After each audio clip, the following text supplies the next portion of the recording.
kutopi matur di itai. Di tatongan nih, coba lihat apa yang dikerja tangan kiri kita.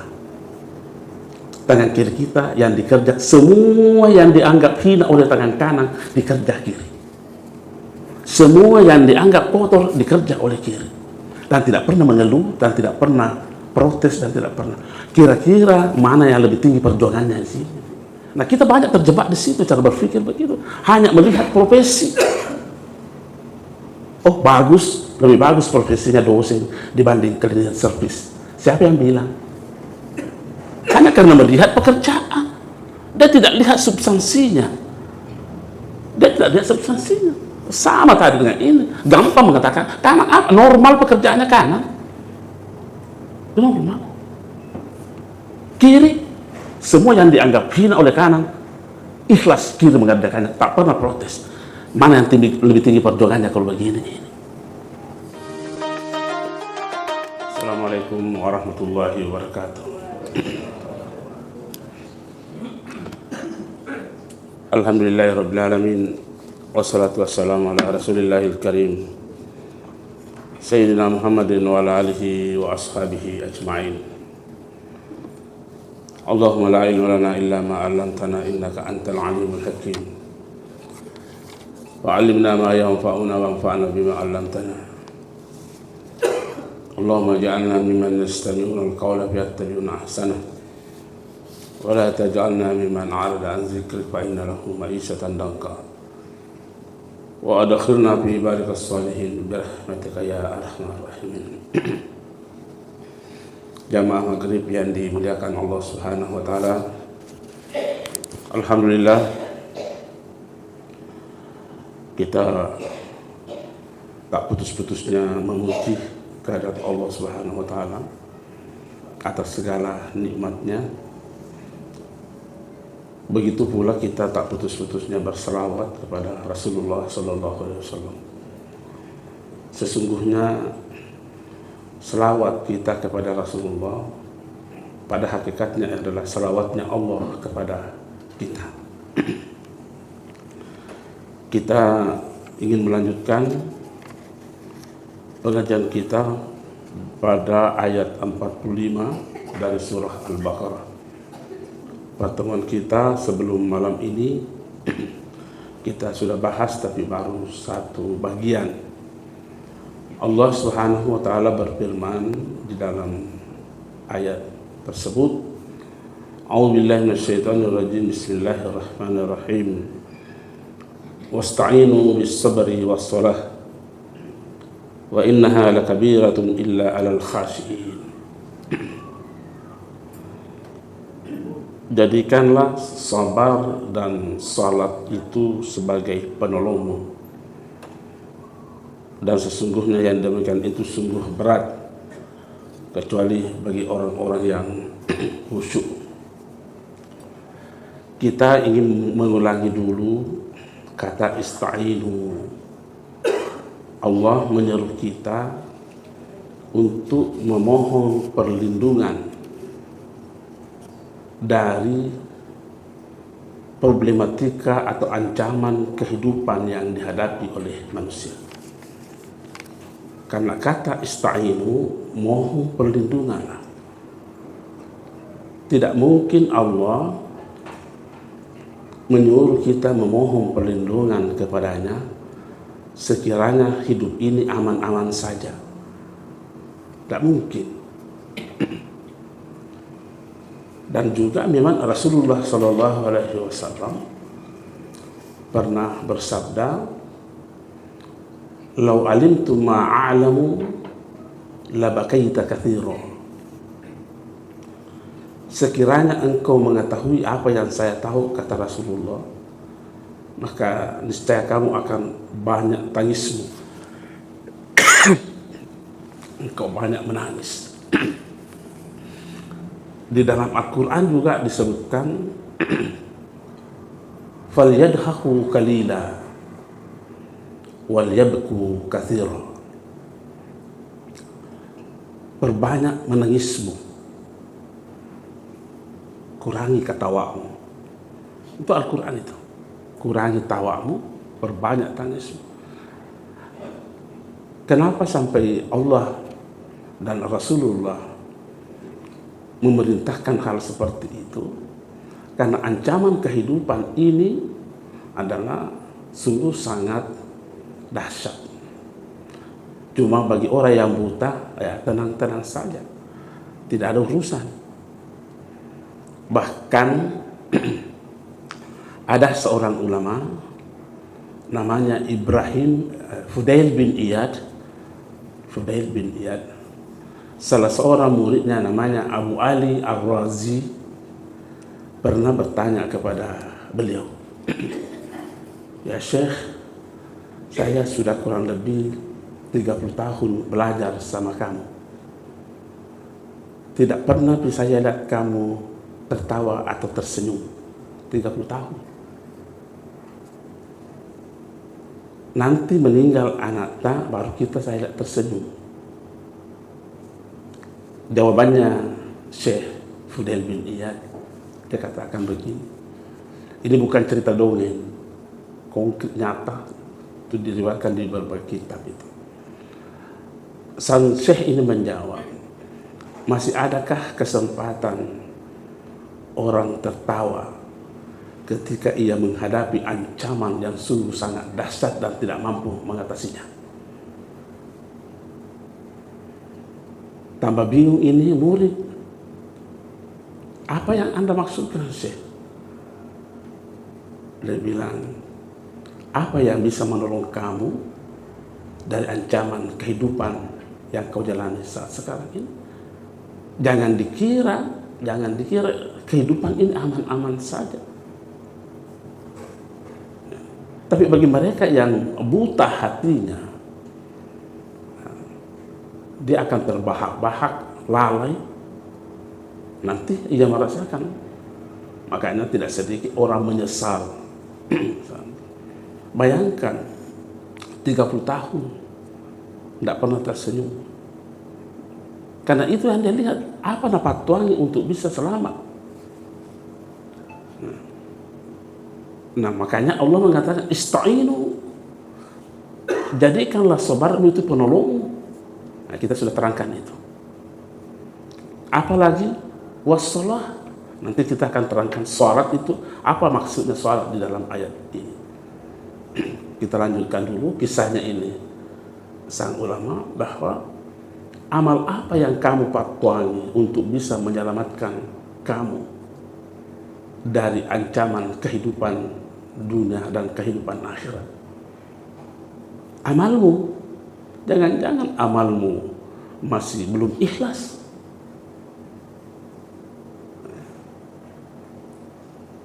Karena orang yang melihat ada keikhlasan di dalam keikhlasannya, ulama kita berkata, ketahui bahwa keikhlasannya itu masih membutuhkan keikhlasan. Apa yang mau dipatuangi? Nah ini sudah jelas, itu ayatnya sudah jelas hadisnya. Tapi ya dasar kita ini selalu berpikir, kutu mah itu diitai. Ditetongan nih. Nah, kenapa Pak ini murid bertanya, kenapa Pak nanti tersenyum, nanti meninggal anak baru kita tersenyum?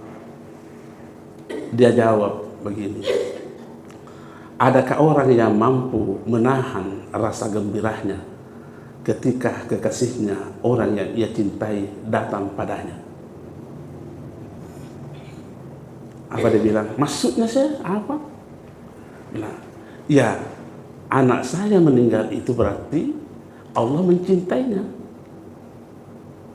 Nah, siapa yang tidak mampu melihat cintanya Allah terhadap anak yang diambil itu oleh Allah? Makanya saya tersenyum karena saya melihat cintanya Allah di situ. Tapi kita kan tak balik terus sih. Karena yang sering merusak kita itu, ini cara berpikir kita yang sering macet. Itu. Makanya masih bisakah kita tertawa pada hari ini? Mungkin lihat ini sebelum saking kencangnya ini kehidupan ini.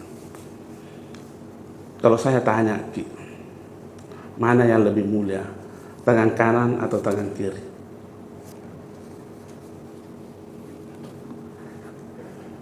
Saya kira pasti orang menjawab tangan kanan. Tapi mari kita coba-coba analisa, apakah betul tangan kanan lebih mulia tangan kiri? Kenapa orang berkata tangan kanan lebih mulia? Karena yang dia lihat adalah profesinya tangan itu, pekerjaannya tangan itu. Hanya pekerjaannya. Kita kan banyak begitu, salah kita. Apa pekerjaannya tangan kanan? Makan, minum, kasih sedekah, jabat tangan. Oh? Karena kita melihatnya hanya pekerjaan yang baik-baik, oh baik ini. Karena kita melihat pekerjaannya kiri, tidak baik, sebenarnya tidak baik, oh tidak bisa begitu. Hanya jangan melihat profesinya. Coba lihat, apa yang dikerja tangan kiri kita? Tangan kiri kita yang dikerja, semua yang dianggap hina oleh tangan kanan, dikerja kiri. Semua yang dianggap kotor, dikerja oleh kiri. Dan tidak pernah mengeluh, dan tidak pernah protes, dan tidak pernah. Kira-kira mana yang lebih tinggi perjuangannya sih?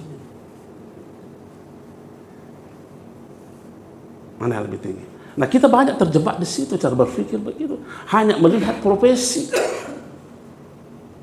Oh, bagus, lebih bagus profesinya dosen dibanding cleaning service. Siapa yang bilang? Hanya karena melihat pekerjaan. Dia tidak lihat substansinya. Dia tidak lihat substansinya. Sama tadi dengan ini. Gampang mengatakan, kanan apa? Normal pekerjaannya kanan. Normal. Kiri, semua yang dianggap hina oleh kanan, ikhlas kiri mengerjakannya. Tak pernah protes. Mana yang lebih tinggi perjuangannya kalau begini? Jangan melihat, inilah pandangan kita. Karena kita selalu melihat profesinya orang, lantas kita menjas, oh ini yang mulia, ini yang hina. Mungkin berkata, profesi dosen lebih baik dibanding tukang sampah. Tidak ada jaminan seperti itu. Nah, ketika kita berada pada posisi ini, artinya bahwa kita sangat-sangat terancam dengan kehidupan. Pasti, kalau cara berpikir ini yang dikembangkan, pasti berbagai macam problematika kehidupan yang menyerang kita. Pasti banyak. Nah, contohnya saja, contoh sederhana saja. Karena merasa dirinya dosen, sini tersinggung orang. Kenapa? Karena dia lihat profesinya. Dia tidak pernah membayangkan siapa itu. Muncul lagi permasalahan, itu baru permasalahan kecil itu. Makanya Allah mengatakan, rubah cara berpikirmu itu dengan menggunakan as-sabru was-salah. Coba rubah itu. Karena kalau yang itu kamu kembangkan dalam kehidupan ini, kau akan berhadapan dengan permasalahan kehidupan. Nah, Allah menunjuk dua ayat ini, dua kata ini. Bis-sabri, itu sudah diterangkan. Seandainya kira-kira kita mau menghayati betul kata sabar seperti yang diterangkan kemarin itu, masih adakah kira-kira masalah yang kita hadapi? Aman dunia, Pak. Nah, sekarang ini Allah mengatakan selain daripada sabar juga sholat. Nah, sholat dalam Al-Quran kata salat banyak maknanya. As-salat bisa bermakna doa. Salat bisa bermakna taufik. Salat bisa bermakna ibadah khusus. Salat bisa bermakna ibadah secara umum. Dan itu semuanya harus secara komplit masuk dalam diri kita untuk dijadikan penolong, untuk merubah cara berpikir ini.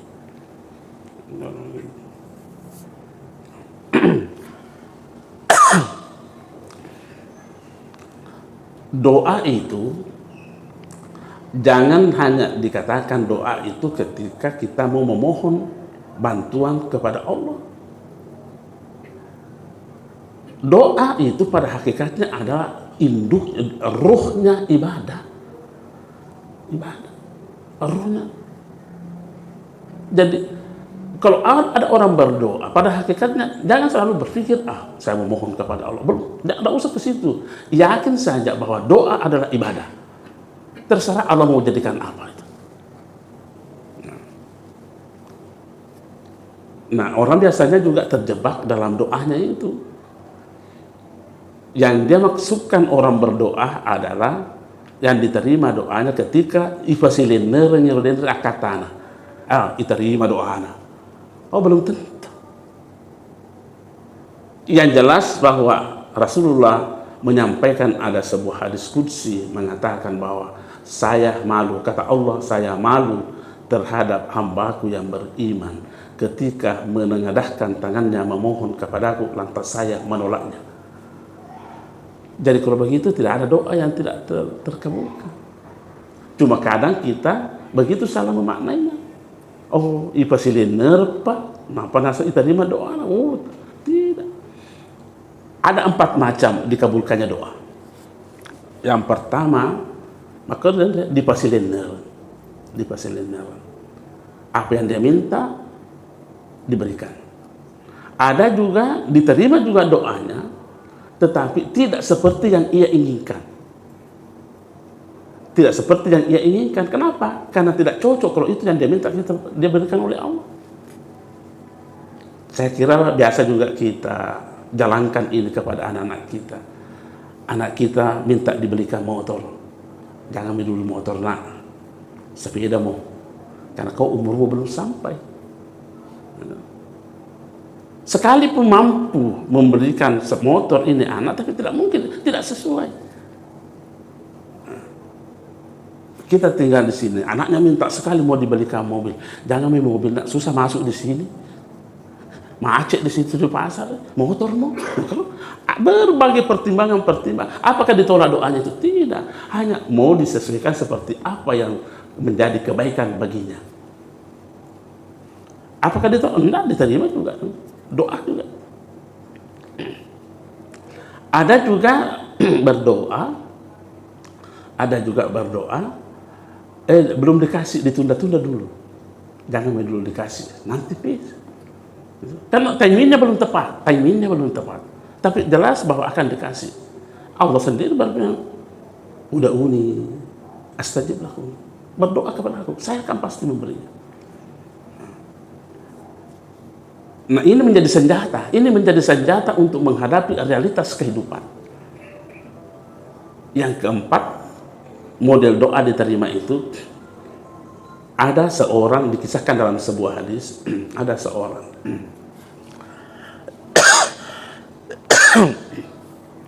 pagi, siang, sore, petang, malam berdoa, Allah tidak kabul. Allah belum memberi apa yang diminta. Malaikat merasa prihatin. Malaikat ini merasa prihatin. Ya Allah, kenapa kamu sia-siakan hambamu yang soleh itu? Berdoa pagi, siang, sore, malam, Anda tidak penuh, ya Allah. Apa kata Allah? Malaikat, saya senang sekali mendengarkan rintihan-rintihan suaranya memohon kepada aku. Kira-kira dari 4 doa ini yang mana yang paling diterima? Kalau saya, ini yang paling diterima, Pak. Ini yang paling diterima. Kenapa? Mampu menghadirkan cintanya Allah dengan suaranya. Kan puncak harapan kita kan ridha Allah. Adakah puncak harapan kita selain daripada itu? Inilah. Jadi jangan terlalu pesimis kalau kita berdoa menurut kita tidak seperti apa yang diinginkan. Jangan-jangan kita masuk di situ. Hadis itu lanjutannya begini. Lanjutannya itu hadis begini. Ada lagi seorang berdoa kepada Allah. Apa kata Allah? Malaikat, cepat aku kasih itu. Cepat kasih. Saya tidak senang mendengarkan kata-kata bicaraannya, suaranya. Diterima kira-kira doanya orang ini. Ifasuruni. Alanya. Jadi jangan terlalu bergembira melihat, jangan kita juga berada di situ itu. Itu doa. Dan memang doa itu dahsyat doa itu. Ada diriwayatkan dalam satu riwayat seorang sahabat Nabi, pekerjaannya dia berdagang, saudagar antara Syam, Madinah, Madinah, Syam, Syam, Madinah, Madinah, Syam itu. Di tengah perjalanan dihadang oleh perampok, dan dikatakan bahwa dipaksa untuk menyerahkan seluruh hartanya. Dia bilang, sang pedagang ini, jangan diambil itu, saya ini hanya pelaku dan tidak saya harus ambil. Ya, walhasil singkat cerita bilang, beri kesempatan saya dulu salat 4 rakaat 1 tahiyat, baru dia membaca doanya itu. Ya wadudu, ya wadudu, ya wadudu, ya zal arsil majid, ya fa'alul lima yurid, as'aluka binuri wajhika allazi mala'a arkana arshik, wa as'aluka bi kudratika allati qaddarta biha ala khalqik, wa bi rahmatika allati wasi'at kulla syai'in, ya mugisu agisna, agisna, agisna. Tidak jadi padahal. Itu dasar. Sampai di Madinah ada melapor, ya Rasulullah, dipanggilkan, ya Rasulullah, kenapa saya langsung berdoa seperti itu? Apa kata Rasulullah? Allah yang menggerakkan hatimu untuk berdoa seperti itu, dan tidak ada yang mengucapkan doamu itu kecuali Allah mengabulkannya. Itu dahsyatnya doa itu. Nah, itu baru makna as-shalah dari sisi doa. Jadi salat, doa itu seperti itu. Yang kedua, salat itu bisa bermakna taufik dari Allah. Taufik dari Allah. Apa yang mana kata-kata itu? Allah berfirman dalam Al-Quran, huwallazi yusalli alaikum. Ya, dialah Allah yang berselawat kepadamu, wa malaikatuhu. Untuk apa? Liyukhrijakum minaz zulumati ilan nur. Dialah Allah yang berselawat kepadamu, yang dan malaikatnya. Untuk apa? Untuk melepaskan kamu dari kegelapan menjadi keterang benderang. Artinya sudah lepas lagi sudah lepas lagi dari bencana kehidupan. Makanya Allah mengatakan ista'inu bis sabri was salat. Cuma masalahnya kita ini, apakah amalan kita sudah mampu menghadirkan taufiknya Allah Subhanahu wa ta'ala. Jangan cuma mengharap ada taufiknya tapi dia agak reso.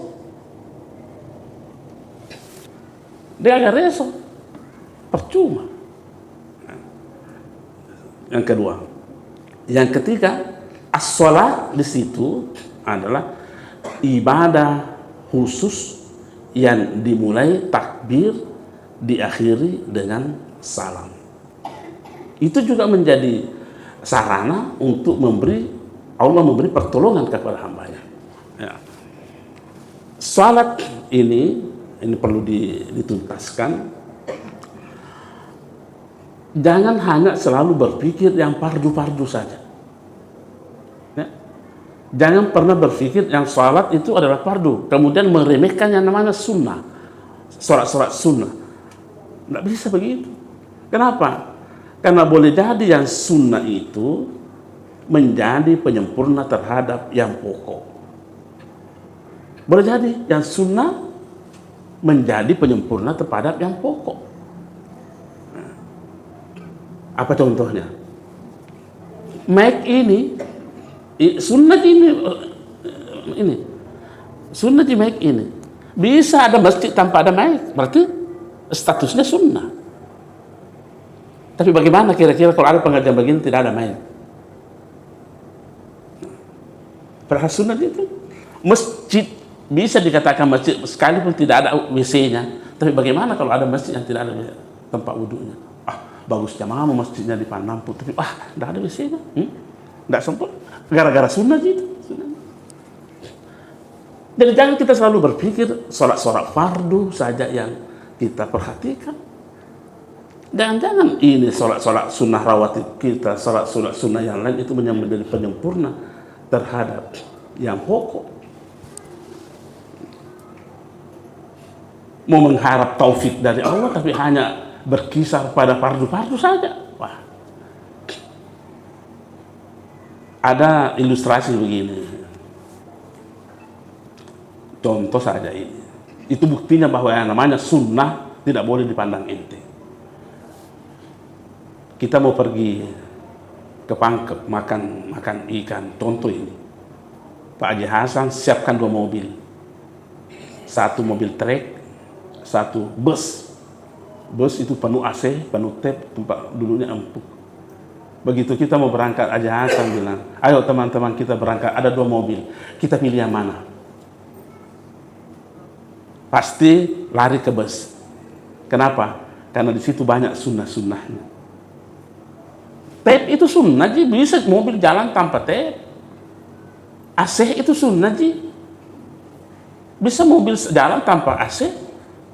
Kenapa tidak ada yang pilih mobil trek? Padahal baru itu, baru tadi pagi dikasih tahu Pak Haji Hasan. Tidak ada sunnahnya. Padahal mobil baru ini tidak ada sunnahnya. Inilah penyakitnya manusia. Kalau sunnah untuk kehidupan dunianya nak kabitani.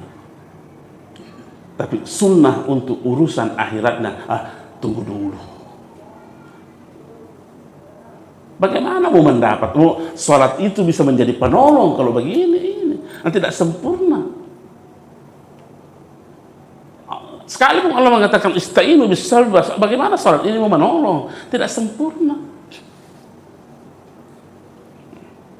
Itulah manusia. Sunnah itu kan memberikan ketenangan, kesenangan, kebahagiaan. Sudah selamat, ada di mobil, tapi mungkin senang-senang. Sunnah-sunnah gitu. Saya kira bagi bapak-bapak yang bangun rumah, sudah ada atapnya, sudah ada dindingnya, sudah ada daparakna, sudah ada pintunya, sudah rumah namanya itu. Tapi kan kita, ini lagi saya mau perbaiki ini. Sunnah milo, sunnah milo. Kenapa kita berupaya semaksimal mungkin untuk mengubah dengan menghadirkan sunnah-sunnah? Mungkin tenang, mungkin senang, mungkin enak. Tapi apa yang kita lakukan untuk dunia akhirat, untuk akhirat? Jadi kalau ada orang pas sempajang makulah sunnah-sunnah apa pengotor tariknya itu.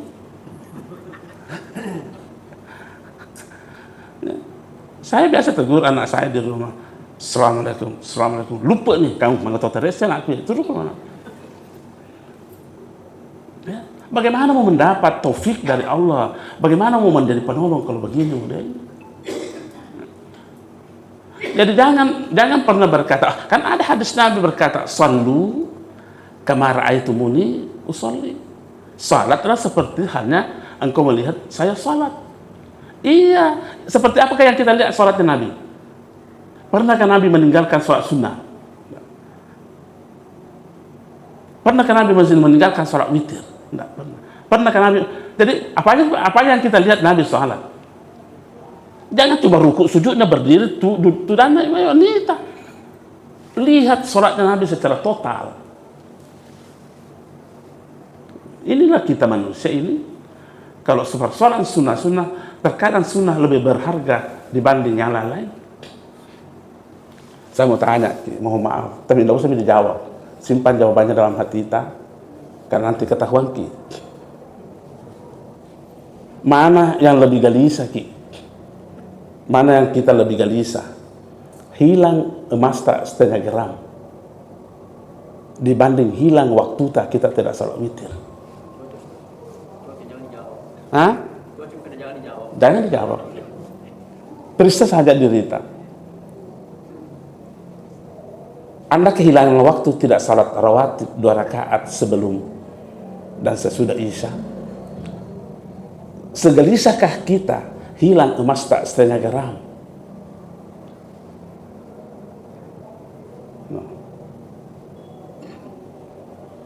Lebih berharga. Berapa harganya emas setengah gram dibanding itu menyelamatkan Anda? Inilah yang ditangisi oleh yang membuat si Fudayl bin Iyad tidak pernah tersenyum, karena tidak menjamin amal-amalnya mampu menyelamatkan dari bencana ini kehidupan di dunia dan di akhirat.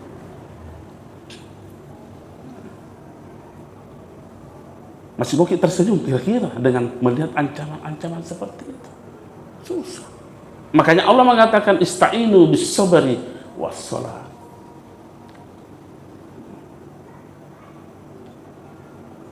Jangan berkapan emas terlalu tinggi. Mati saya, hilang ayam bangkot, lepuk ayam bangkot. Mana lebih kita mengeluh dibanding hilang waktu kita tidak salat witir tadi malam. Witir nanti sekalinya terjemah ayam bangkot. Ini modelnya manusia ini. Jangan dipandang enteng sunnah. Karena sunnah boleh jadi penyempurna terhadap yang pokok. Apalagi dari surah 3 maknanya salat itu. Salat. Dan itu semua harus dilakukan. Yang keempat, salat bisa bermakna ibadah secara umum.